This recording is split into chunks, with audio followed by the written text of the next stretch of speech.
or good morning, or good afternoon, wherever you happen to be right now. It might depend. But from an undisclosed underground bunker where many come for encouragement and unindoctrination, welcome to the Edge with the Clif. Got to get back into the swing of doing this again because we were quite committed to it a number of years back. We got separated away from it because it was a previously unknown as yet social network that we did this on a regular basis. But with this YouTube thing, I'm wondering why I haven't been continuing it all along. Been quite distracted here and there lately by health. But other than that, I'm finding it very fascinating because when we started out with this thing, we were just seekers looking for answers to things. And wow, let me see. Let's turn on the chat room, shall we? Because if you find yourself in the chat room, you can go ahead and post something, a question, a comment. Hi, how you doing? What's up? Whatever. There's a little chat box right down here.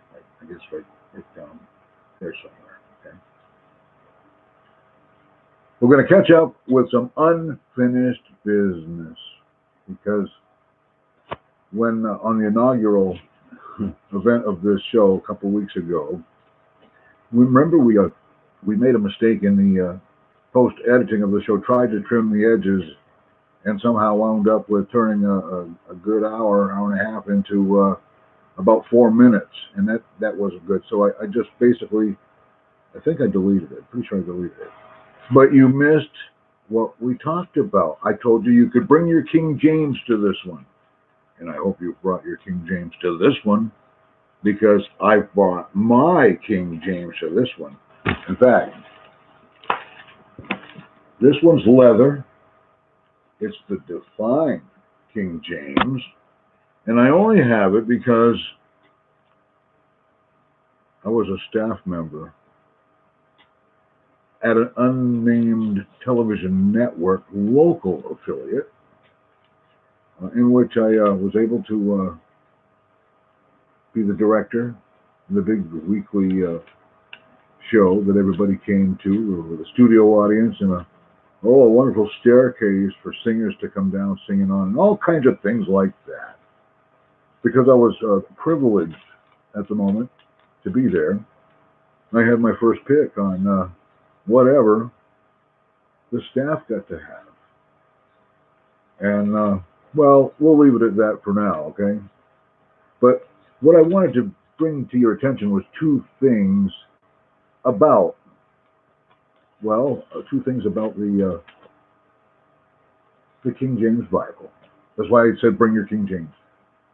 We're going to open up to the very first page. Now on this one, I had to go, I'm going to show you two things about the King James. One of them simple, you can follow along. You don't have to really follow along. I think you'll get it. It's in plain, simple English and no coercion, or I'm not going to subject you to any decision or anything like that.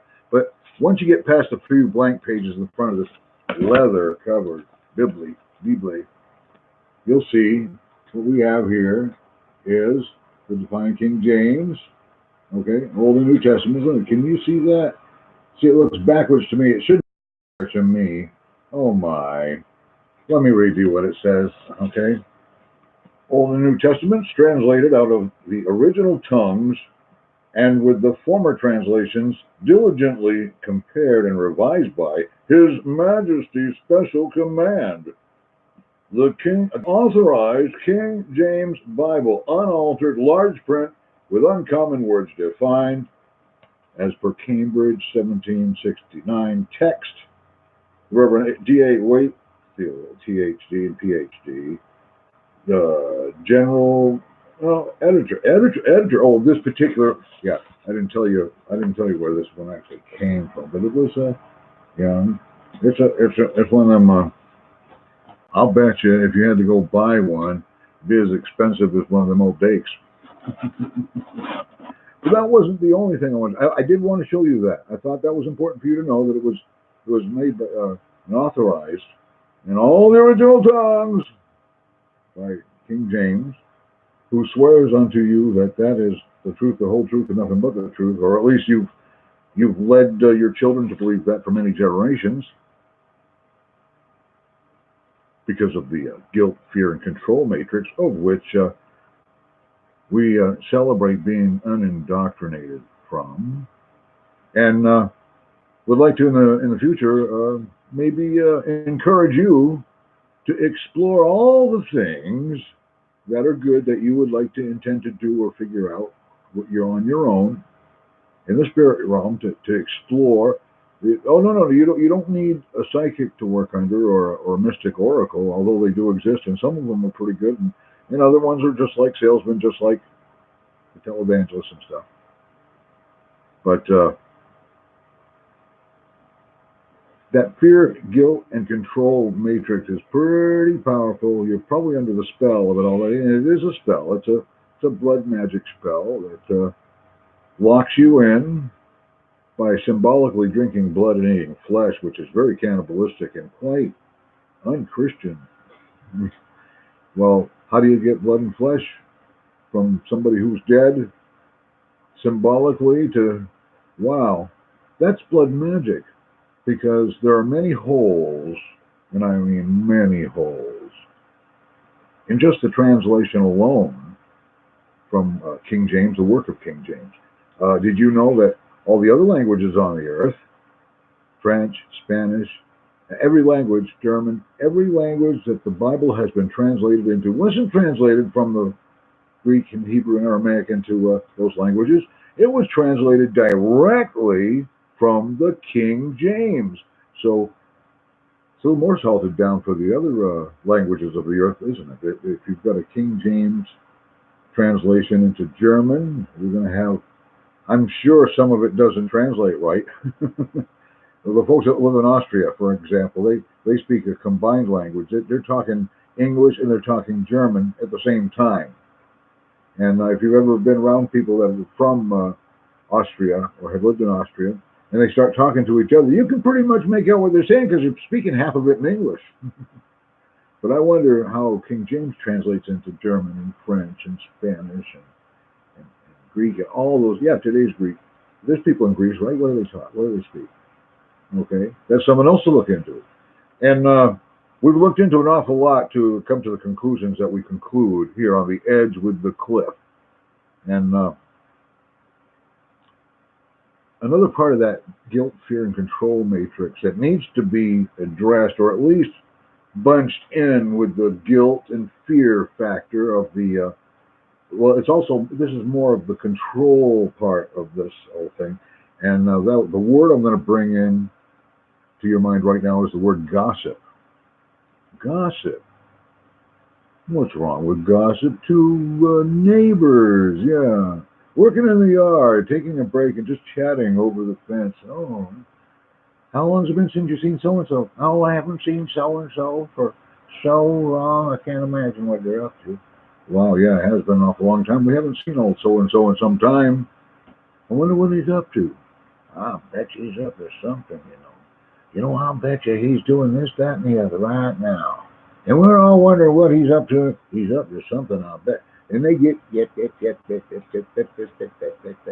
it becomes a routine. It becomes like the daily soap opera that some people will watch on television, day after day, hour after hour, week after week, month after month, year after year. And some of the same people are in these same soap operas all along. You remember, what was her name? The girl in Days of Our Lives was a little girl years ago, and we watched her grow up and become a big fat grandma. But the gossip part, it's an addiction. It's an addiction. And those who are guilty of gossip, they know it. They know it. They thrive on it. They live on it. Sometimes it's like a supplement to them because they feel more powerful because people think they know a little bit more than everybody else about somebody or someone. They're not afraid to tell it. Yeah. They're locked in this fantasy-focused, more on the rumors than the facts. facts are very rarely accepted by the gossip crowd, right? But it all ties together. We go back generations. There's been gossip all along. But what makes the gossip today much more powerful than it's ever been before? Ah, did you say the news media had gotten involved in gossip? Can we say fake news? Well, what is fake news? Fake news is news that's not based on any facts, like who said it or where did the information come from. That's irrelevant. It's a rumor that was said and somebody's saying it, so it's news. Nah. You ever wish that you were a fly on the wall to hear what they're actually saying about you in the gossip circle of your peers? You can bet they're saying something, and you can bet it's not always good, because they don't see the goodness in you. No, not in your circle of friends and people. They don't see the goodness in you because they don't believe it exists. You see, you're full of sin and lust and adultery and all that, and you're really a lousy sinner, and probably up to something. And by golly, let somebody imagine something, and everybody's going to hear about it. But gossip can be very, very, very damaging, especially when it comes down to family members that participate in excessive gossip. Like that son that doesn't call you for 10 years, right? And you don't have anything to go on as far as what he's up to in his life and what's going on. But somebody said they saw him over there doing something or other. And well, what's the first thing you want to do? They want to go to their peers and get a hold of this thought, and everybody pray together about this, and everybody help look for some kind of a solution to this. So therefore, everybody in your peer group there knows all about it because you just had to tell them to get to that point. And then, of course, as you actually work this out, you're going to give more and more and more information. You're going to feed more information into this little monster that we call the gossip monster, or the gossip. Let's come up with a cozy name for him. Maybe I'll make the gossip gorilla. Maybe I'll make a puppet.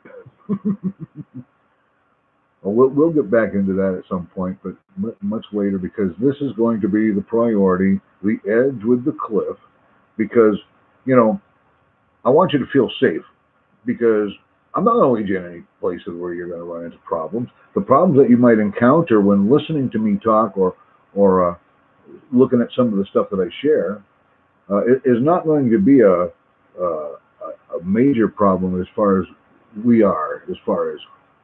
know each other, and whatever relationship that we've had, whether it be on the internet for the last, oh my goodness, at least 15 years, to folks that I just met 4 weeks ago or 2 days ago. But there's a lot of folks out there that are trying to figure out, well, once we're unindoctrinated, what do we do? Where do we go?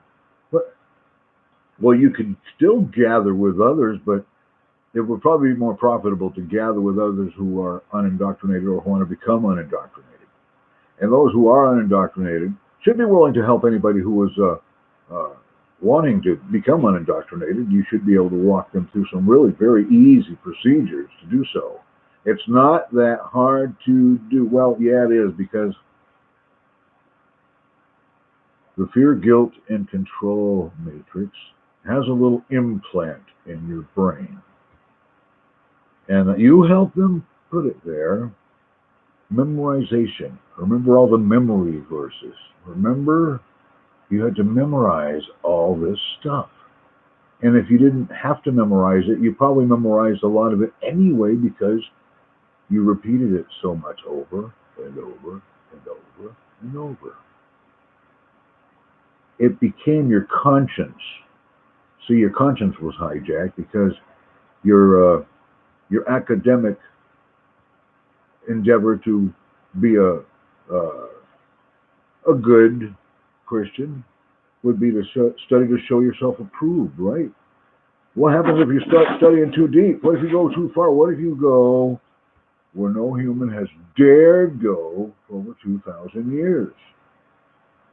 Maybe for almost 2,000 years, because I think folks started waking up a little early in the game. You know, the forerunner of this unindoctrination movement that we're seeing and encouraging was Thomas Jefferson himself in his description of the New Testament, which, by the way, there was one other thing I was going to show you in the New Testament.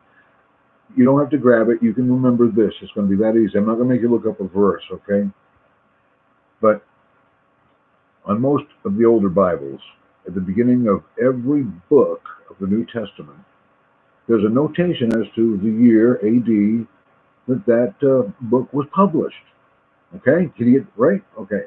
If you find that, you found a key that's going to open the door to turn yourself loose from the cage that you've been placed in. Okay? What you'll notice is they're not in chronological order. In fact, if you were to put them in chronological order, Matthew wouldn't be the first book. I think it'd be 1 John. But remember, yeah, 1 John. Yeah.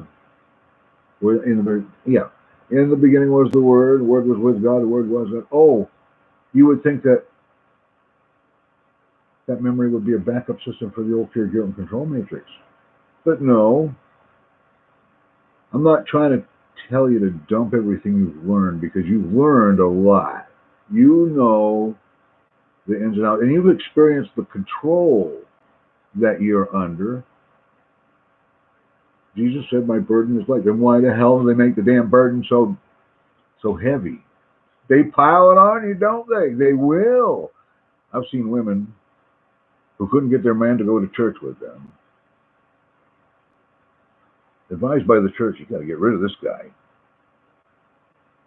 And she does, because the people that she was follow along with, and they said she did. He was history. He's history. That's control. Because what she did was first she dumped him, and then she was alone. So they advised her, well, bury yourself in the work of the Lord, and you'll be fine. So in addition to her 40 hours a week, where she was a very busy receptionist, very busy, on top of that, she'd get off of work, and instead of going home, she'd drop by the church to work another 5 or 6 hours there every day, and all day Sunday. Probably both services. That is human trafficking. That's slavery. That is bondage. That's a yoke that breaks the oxen's back. And I'm not yoking around about it. We're not talking about straws and camels here. We're talking about shackles and bondage. So once you're set free, being unindoctrinated, what do? Well, you start having fun, because first focus on it. What have you always been passionate about your whole life? What has it been that in the back of your mind that you look forward to doing someday in the future? Accelerate that. Bring it to life. Put some elbow grease on it. And don't let up. Because if you find yourself doing what you love to do, and it winds up being something that you're making a living doing it, you no longer have to work. In my case, in my job, I love what I do. And I haven't had to work in this year will make 40 years. 40 years working behind a microphone at a radio station is a long time for anybody. And believe me, I've seen a lot of people come and go in the industry. And it's not too hard to be ousted. It's more easier to be ousted than it is to get in. I don't think anybody's getting hired anymore. And if they are, they're not hiring voice people anymore. They're hiring media salesmen, media marketers. Some of them are pretty doggone slick. And I know where some could get some work if they're looking, if they really want to make some money and really want to work. I know where they could, the entry level in broadcasting, like especially radio, is in the sales department. Okay, just keep that in mind. I'm not trying to give anything away, giving you a heads up on any openings, but if you want in on that industry, you've got to go sales. Even if you are creative and productive, you can work in any production room.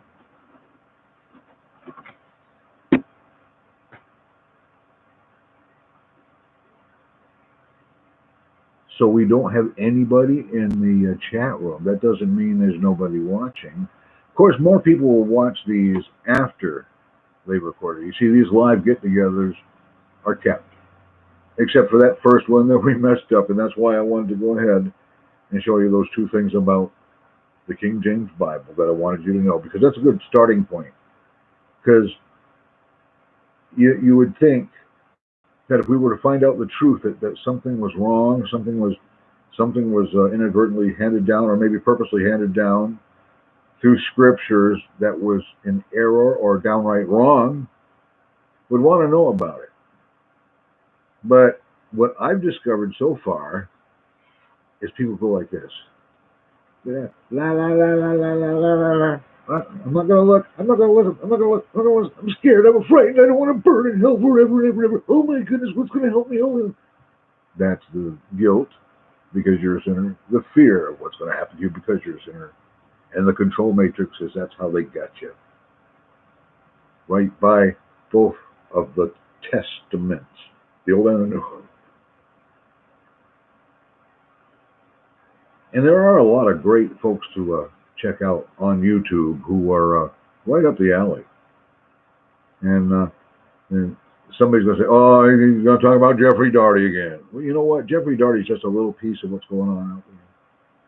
Because, you know, you don't follow this stuff, so you don't know. You have no idea, do you? You don't know that it's a fact that the church numbers are shrinking.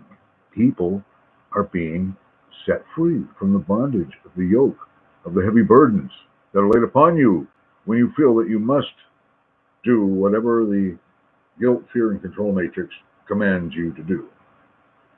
And you're not allowed to study too deeply, because if you study too deeply and you find something that's wrong, well, because it's in the Word of God, it doesn't make it wrong no more.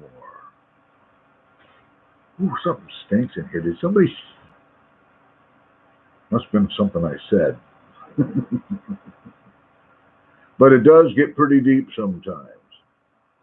And that's why I'm always going to try to be there to either set down my jacket for you to step over the poo, or if you go ahead and step in it, I'll help you wash the darn stuff off. But I get to use the hose of my choice and the brushes and the soap of my choice, okay? I want to make sure that it's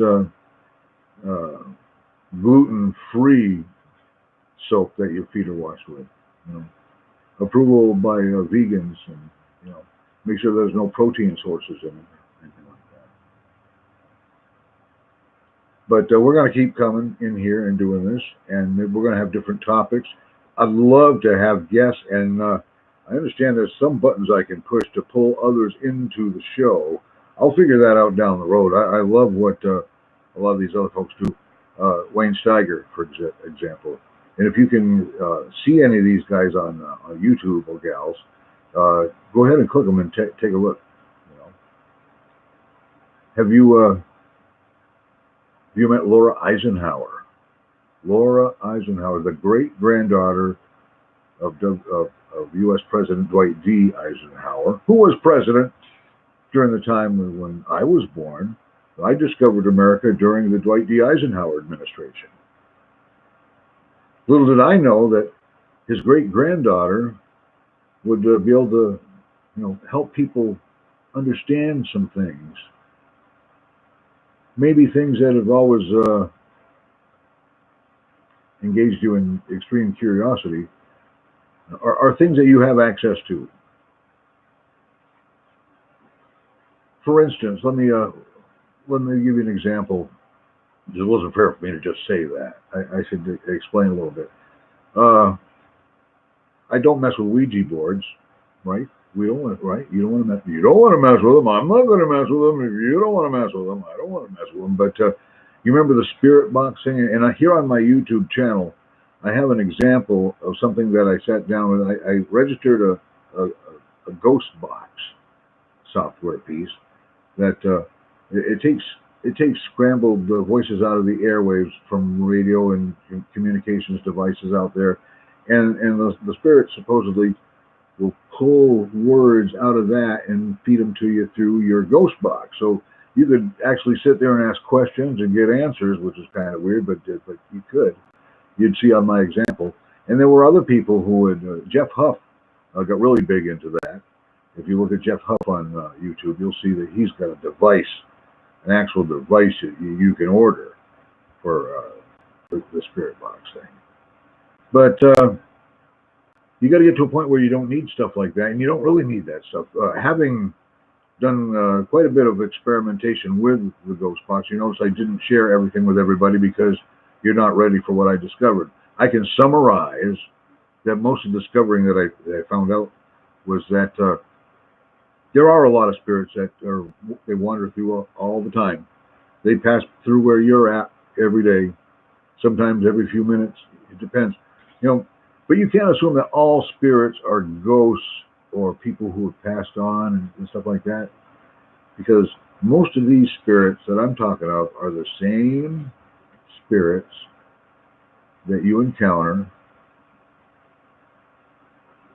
in the elements, the elemental spirits of the earth. Now, if you look into the elemental spirit, earth, wind, fire, and water, okay? Now, those elemental spirits, they want to please you. They want to talk to you. They want your attention. Sure, they do. But they want to string you along. They want to keep you asking more questions and stuff. They want you to, when you pay a medium to channel somebody that you've lost, they passed on, and you know what you're actually getting? What you're getting are some of these elemental spirits are great imitators. They make, I'm trying to think of the word from the TV show years ago. They had these people who were, they were comedians, impersonators. They'll be glad to represent great grandma. What do you want to know? And they can read enough off of you in the presence of your medium or whatever, exactly what you want to hear. And so they'll tell you something that's going to astound you. Well, those are just elemental spirits. Most of the spirits. Some of the spirits, everything that's alive is a spirit, has a spirit. Even the trees, even the grass. Some of these elemental spirits might be your garden or your trees or your cat.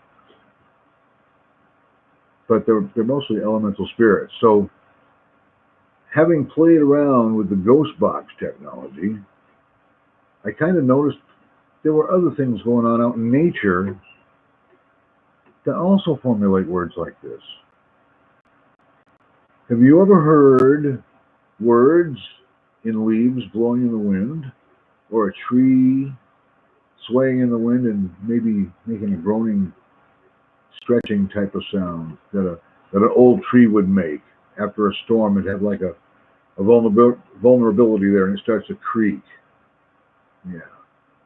And you can hear words in all kinds of things, in the wind, in the waves of the water, in a stream, a brook. Oh, what was this? That's water. Okay. Earth would be the water and the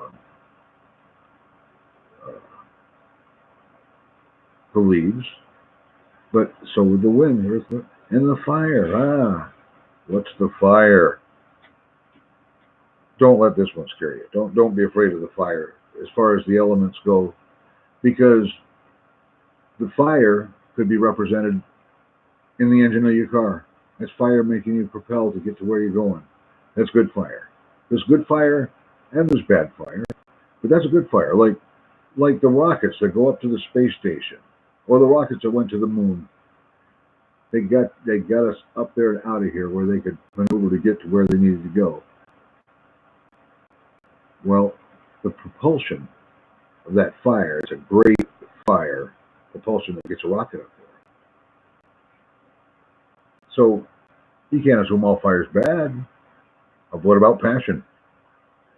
That and I'm not a Greek scholar, but I've known a number of them over the years, and what I was told was by them, and when they're superior, hey, they were superior to what my thinking was at the time.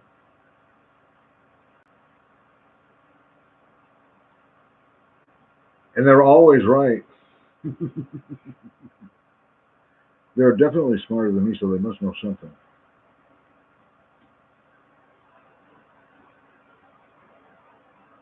But I just noticed that we're 30 minutes into this, and I only wanted to go 30 minutes today. But there will always be a next time, because this is the edge with the cliff. And we don't leave you dangling over the edge. No. We always keep you safe, because the edge is back there. That's the edge. You're not going to fall back there. Okay? You'll never fall off the edge with the cliff in front of you. Okay? I won't let it happen. But I'll stick around for a few more minutes if you want to get in the chat room and ask any questions or talk any stuff about all this fear, guilt, control matrix / gossip. That's a G word, isn't it? That's a bad G word. But hey, thanks for stopping in, and like I always say, this is the Cliff. Thanks for dropping over. May you never drop over the cliff, okay? Because you're on the edge, but you're also on the edge of unindoctrination. Because once you break that blood magic spell that's on you as a result of participating in the blood magic rituals of symbolically eating flesh and drinking blood like you're a zombie, okay? One day you're going to wake up, you're going to realize there's something ain't right. There's a skunk in the perfume factory. Something's dreadfully wrong. Yeah, it's been like that all along, right before our very eyes. We were too afraid to look into that because it's too scary what we find. Just how terrified would you be to find out that it was all made up? It was all conjured up to keep you in guilt, fear, and control. The gossip part is actually about the only relief you have, because that's where the steam blows off. The gossip, because, well, you're so frustrated by being kept in fear and under control and feeling terribly guilty. All you can think about is, what can I do for relief? Well, that steam kind of breaks a little bit of the pressure, thank goodness. So if I popped your balloon, I was only trying to make a slight route of escape for the air inside of it. I didn't mean to pop it. But then sometimes if your balloon has to be popped, maybe it was entrapped, it had you entrapped in it, and you needed to be released from it. So if it popped, congratulations, I'm glad you made it through. Because this is that secret undisclosed underground bunker where many come to try to get some relief from the fear, guilt, and control matrix. If you seek unindoctrination, simply start, first and foremost, break all covenants. That's the secret first. Break all covenants. And then, all of a sudden, you'll hear that inner voice screaming, "Oh, you're messing up, don't do that." That's not your conscience. That's not no Holy Spirit. No, it ain't. It's no, it is. It's the academically acquired memorization of stuff that scares the hell out of you to keep you in line, and it will come back to you over and over and over again as long as you try to escape from compliance. Okay? Don't pray for me. Don't pray for me. No, don't do that. You know why? I do not consent. You're the one cursed by the blood magic dark religion that you're occupied and under the control of. Not me. That's you. If you're compelled to pray for me, I would say that if you want to pray for something worth praying for that you might even get an answer for, is pray for truth. Pray for truth. This truth will find you, and when it does, it'll scare the hell out of you because it's not what you thought it was going to be. But from here on out, since you have the truth, how are you going to act upon it? Are you going to have the Stockholm Syndrome thing, for which you'd just go along with it? Don't make any waves. Don't want to cause any problems. Don't want to be interrogated. I don't want 1,000 questions. Please, no 1,000 questions. But if you would you please subscribe to this channel? I think if you subscribe to this channel, you might get notified whenever we go live. And whenever you need a little bit more of unindoctrination and things to do, and there are no rules. No, there's no rules. No, there's no rules for unindoctrination. If you wanted rules, you'd stay in church, because they'll have plenty of rules for you, and they'll even make up new ones that would keep them even more control of you. Okay, because that husband ain't going to go to church with you. You might as well divorce him anyway and get all buried in your work here at the church, by golly, and then your life will straighten out because you'll be under our control. We won't let anything happen to you because you won't even be having time to go out on dates with anybody else in the future or anything like that. You're going to be completely occupied. Ooh, I hope that didn't hurt somebody, because there's nothing hurt like the feelings of someone who thinks, wow, you mean it's all been a big scam all along? Yeah. It's all been a big scam all along.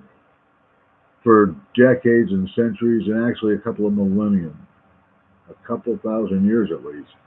And maybe even more so before that, because, well, the Old Testament stuff kind of has some very familiar potential plagiarisms, which I won't get into this time, but remind me, I'll tell you about them sometime. Lots of plagiarism in the Old Testament. I won't say what, because if I say what, you can look it up and find out right now. You know what? I'm going to tell you what, so you can go ahead and look it up and find out for yourself. The plagiarism of the Old Testament is a lot of the stuff that's written in the, cover your ears and eyes, the Egyptian Book of the Dead. Dead. Wow, does it do that every time I say the Egyptian Book of the Dead? Dead. I still got it. Yeah, plagiarism, the big P word. I know. And if you're an apologist and this appalls you, that's why they call it an apologist, because they're always appalled about everything. So appalled they have to be apologetic about it. If you're truly sorry, you not only won't do it anymore, you'll change your ways so you won't do it anymore. If you're truly sorry, why apologize? Wait a minute. Why do you need to apologize? You only need to apologize when you admit you did something wrong. I know, none of my business. Now I'll let you go back to your the gossip column. Oh, those are so fun. But then of course you have to hear it to know what it is, and it always gets back to the intended person that the gossip's about. So don't worry. I mean, there's always gossip going on about me. I've been used to it my whole life. It's never really had an effect on what others have thought about me throughout my whole life. It's never really had much of an effect on me or who I am. So I've known all along who I am. It just took about the last maybe a decade and a half to figure it out and start working with it and acting upon it. But never, ever, ever cease, if you're going to pray for anything, don't ever cease to pray for truth. You will not like the truth. Truth can be a mama jammer. Truth. Truth shines a big, bright light into a very dark, secretive area.